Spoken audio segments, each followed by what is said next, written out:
Little Miss Contrary and the Confused Guest by Roger Hargreaves. Little Miss Wise had been invited to spend the weekend with Little Miss Contrary. She was very excited. It was the first time she had ever visited her. When Little Miss Wise arrived, she could hardly hide her surprise. She had never seen a house quite like Little Miss Contrary's house. Have you ever seen a house like that before?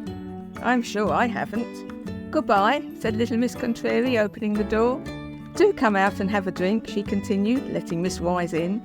Poor little Miss Wise was terribly confused. And just look at the house inside. Have you ever seen anything like it? Little Miss Contrary poured her friend a glass of sweets. I do hope you don't like it, she smiled. Poor little Miss Wise was more confused than ever. A little later they went for a walk in the garden. Little Miss Wise thought she must be dreaming. The trees were growing upside down and the grass was blue. What a horrible day, said Little Miss Contrary as the sun shone down on her umbrella. Of course you and I know that Little Miss Contrary lives in Muddleland. And in Muddleland the worms live in trees. And in Muddleland the birds live in holes in the ground. Just then it started to rain.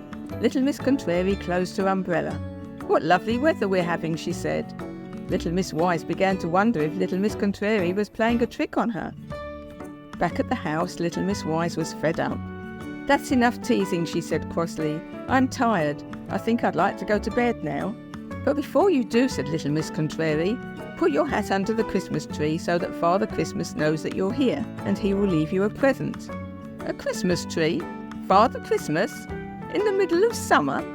This was too much for Little Miss Wise, and she hurried off to bed.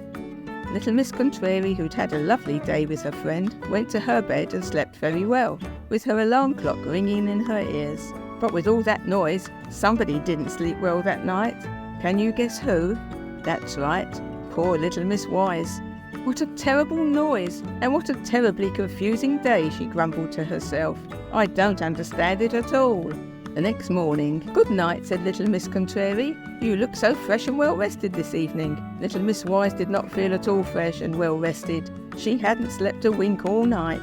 Then, to her surprise, Little Miss Wise noticed something under the Christmas tree. Wrapping paper. Yes, that's right, wrapping paper, but without any presents at all. And later, when she went outside, she saw all the dustbins in Muddleland full of presents. Whatever next? Little Miss Wise thought it would be best to go home a little earlier than planned. She waved goodbye to Little Miss Contrary. Hello, cried Little Miss Contrary. Please don't come again. I won't, said Little Miss Wise to herself. Well, not without my earplugs in any case.